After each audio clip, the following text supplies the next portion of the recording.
Hey everyone, it's Nick, and this week I'm just going to be making a nice and simple two-color lithograph. And if you see a lot of rollover footage from last week's video, well, mind your own business, because I put a lot of work into this and I'm going to get some mileage out of it. It's been a very stressful week, alright? And so if you want to see more in-depth process of me explaining like why I'm doing the things that I'm doing, go ahead and check out my other lithography video. That one's kind of like a full tutorial, and it goes through what's going through my head and the thought processes and what exactly happens with the lithography process. And so we're going to start off by grinding the stone. I actually chose this stone for that video because this was like the only one with like the raised edges. Most of my other stones I actually got down pretty flat, and so it was kind of hard to demonstrate what those spots are supposed to look like. I also had these weird little kind of like marks, fossil thingies in my stone, and I had no idea if they were going to print or not. And so I've always been avoiding them, but I decided, you know what, maybe I'll just try it out and draw over them and see what happens. And luckily, as you'll see later in the video, they didn't do anything weird, like they don't show up at all. So I guess we're good and safe on that. And so here I'm just going to do my good old 4 passes of 80, 2 passes of 120, 2 passes of 180, and then 2 passes of 220. Usually I kind of take my stones up to triple F, but for that video I did last week, I decided not to, because usually I like to have my students start off on a lower grit rather than getting them too accustomed to triple F. And let me say, I cannot wait for it to get warm outside. It's like in the 50s, which is pretty nice compared to what it used to be in the rest of winter, but like it's still too cold that if I'm gonna put water in my hands, it's just gonna be freezing. While that's drying, I'm gonna go ahead and set up my paper, and so I'm gonna cut it into fourths here. And I always find that it's easier to kind of cut your paper down to size first and then decide how big your image is gonna be off of that. And so I'm gonna go ahead and put my halfway marks across the short side of the paper to do a little TM bar registration prep. And then I think for my image, I'm going to do 8 inches by 10 inches because that's a pretty standard sized image. I'm not going to have too many troubles framing that, and it's going to fit with a nice, about 1 inch border all the way around.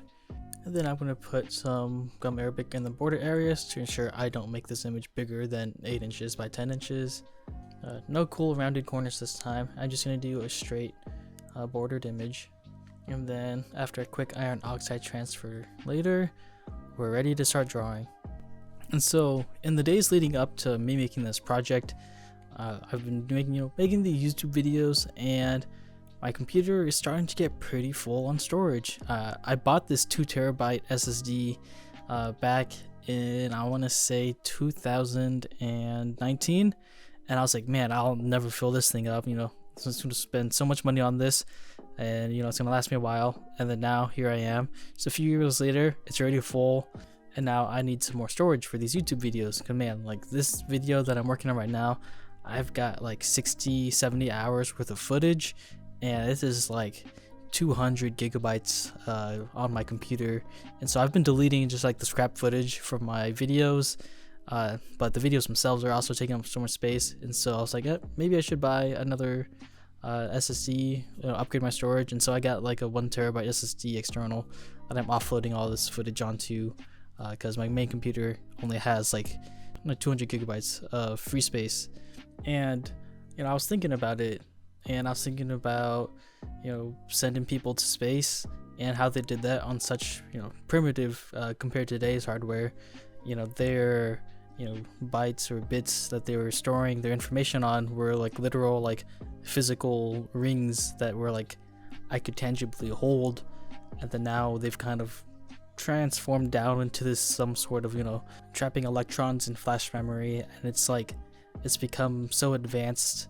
It's this weird intangible kind of like magic land, and technology's kind of gotten to this point where maybe a while back you could kind of keep up with it and like really understand it, but now we're getting to this point where we're kind of like you just kind of accept that this is how things work, and we just kind of build upon the principles that the people who developed the technology before us worked on. But like if someone was going to try and go back and understand how all of this like really works and try to reverse engineer like this SSD from like scratch without building upon the foundations of the past decade, I mean, it's got to be like an insane, it's also impossible to hold all of that knowledge and process in your brain.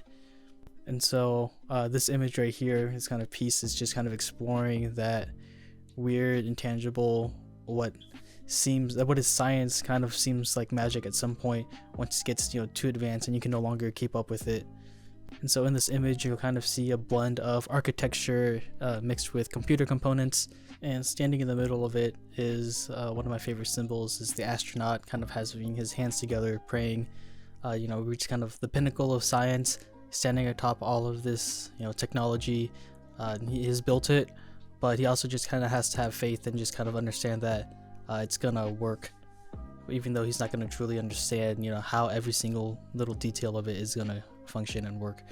And he doesn't know the master plan behind it all, but he just has faith that it's gonna hold itself together. And that's how I feel with my computer. It's half, I have a mild understanding of it, but it's half a magical box that I just kind of keep praying that doesn't fail on me. Although I will say, while I was editing last week's video, it did fail on me twice. Adobe crashed on the final day that I was editing it, that Monday.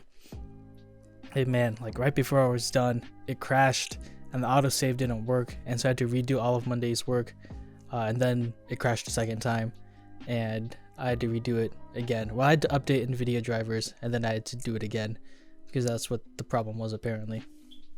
And I always find myself at this weird intersection of, you know, technologies, because I am a printmaker, which is, I mean, relatively, it's not that old in terms of art, but it feels really old and outdated because a lot of people don't use it anymore. It's kind of an old, extinct kind of life form in today's world. And so I feel like I'm clinging on to this really old technology, but I always like to be on like the bleeding edge of, you know, computer technology.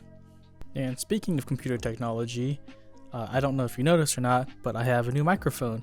I actually followed, if you've seen DIY Perks, he built a microphone, and I decided that, you know, maybe I should give that a shot because my old lavalier mic wasn't the best thing in the world, and it took me like months, you know, like working on this project. Like I have like very little experience in like you know, computer engineering or electronics engineering, stuff like that. So like capacitors and resistors, like that means like nothing to me, but I learned a lot about computers and transistors and resistors and soldering, and I failed like 3 times, bought new components, replaced things, and I finally got it to work yesterday, and it was like the most exciting thing in the world, like building a microphone from scratch, just like getting a raw condenser, wires, soldering everything together, building your own circuit board. It was crazy, and incredibly frustrating. I almost cried like 5 times, but I'm so glad that it worked, and so hopefully my audio quality is a lot better than it was before. But then one weird thing that happened with it yesterday is I finally got it all to work, and I was so excited. And then I would, you know, kind of turn the gain all the way up, and it was picking up some weird audio. Like it was picking up my voice, and it was picking up the you know, Vietnamese TV shows that my mom watches in the living room, but it was also picking up this like Spanish radio station, and I could not figure out for the life of me where it was coming from, because you know, I don't think that's how radio waves work. I don't think you can just pick them up by not having enough, you know, EMI protection. But it was there. I fixed it luckily, but it was just the strangest thing, and I just didn't know how that happened. And so I don't know, maybe someone else knows how that works. Anyway, thanks for listening to my weekly rant while I draw session. And so now that my drawing's done, I'm just gonna do my good old standard litho procedures: rosin, talc, mix up some etches. I'm just gonna do a 12 drop etch over the whole stone, and then I'm gonna let that rest overnight. And so I'm just gonna go ahead and do a pretty standard second etch procedure. I'm gonna rub out my old drawing with some mineral spirits, and then this time, instead of using asphaltum, I'm gonna rub up using printing ink, just because I can and for the video. No particular reason why. And then I'm gonna roll out a slab of ink, And then I'm gonna go ahead and wash off the gum Arabic layer from my stone. And then I'm just gonna do some really quick snap rolls to just sort of, build up that image really nice and slowly. And once I've gotten it to where I like it, I think I'm gonna have it a little bit darker than I originally drew it, just so I can kind of fill out a little bit more of that contrast. I felt like the original drawing was just a little bit too light. And so rosin and talc, just like the first time. And then I'm going to do another 12 drop etch over the whole thing. And so after giving it a little bit more time to rest, I finally get to print. And so a quick mineral spirits wash out of the old ink, and then a quick rub in of some new fresh ink, and then I get to set that on the press. And then it's printing time. After a little bit of back and forth with the wet and the ink and the wet and the ink and the wet and then even some more ink, I finally get to send things through the press. And I'm not gonna lie, this captain's wheel on this press is pretty fun to use. And so pressure engaged, just gonna send it on through.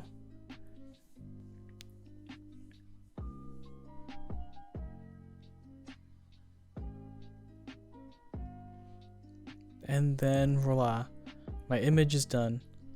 And I gotta admit, I thought this was just gonna be a simple black and white image, but after taking a closer look at this, I feel like the readability in this image could use a little bit more clearing up.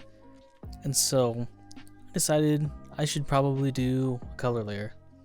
So after printing about 6 good prints of this image, I went ahead and I washed out my old image, and then I did a nice kind of overall etch with my used gum, and then I let that sit overnight to kill my old image. And then I came back over the next day, I washed off the old gum, put in a new border, just kind of tracing that ghost of the last one, and then I just went ahead and filled in pretty much the entire background with Sharpie. And I was really curious on how much I could get away with, and so I only did 1 layer of Sharpie, and we'll see if that works. And so for the background tint, I'm thinking I really like yellow, kind of orangish color. I really kind of find myself partial to warm colors. I don't know, maybe I'm just kind of like a warm-hearted person, and so I lean towards that. So let's gonna do a little bit of a yellow ochre for kind of the outsides, mixed with a little bit of this kind of a cadmium yellow from Graphic Chemical. And then for the middle part, one of my absolute favorite colors, the Charbonnel Apricot. Just a really transparent layer of this to just kind of push everything else kind of back and make it feel a little bit richer. I've never really done too much with the colors. I mostly just use colors to kind of color in some drawings. I think in the future though, I do want to work a little bit more with letting the color just kind of work with its own and not relying too much on a key drawing. But for now, I think some simple color is going to help this piece a lot. And so I'm just going to roll this out, and it's going to be a pretty thin transparent layer. I always get tricked up whenever I roll out transparent inks because I'm always just waiting for it to go opaque, but then it never does. And I have to remind myself that it's a transparent ink.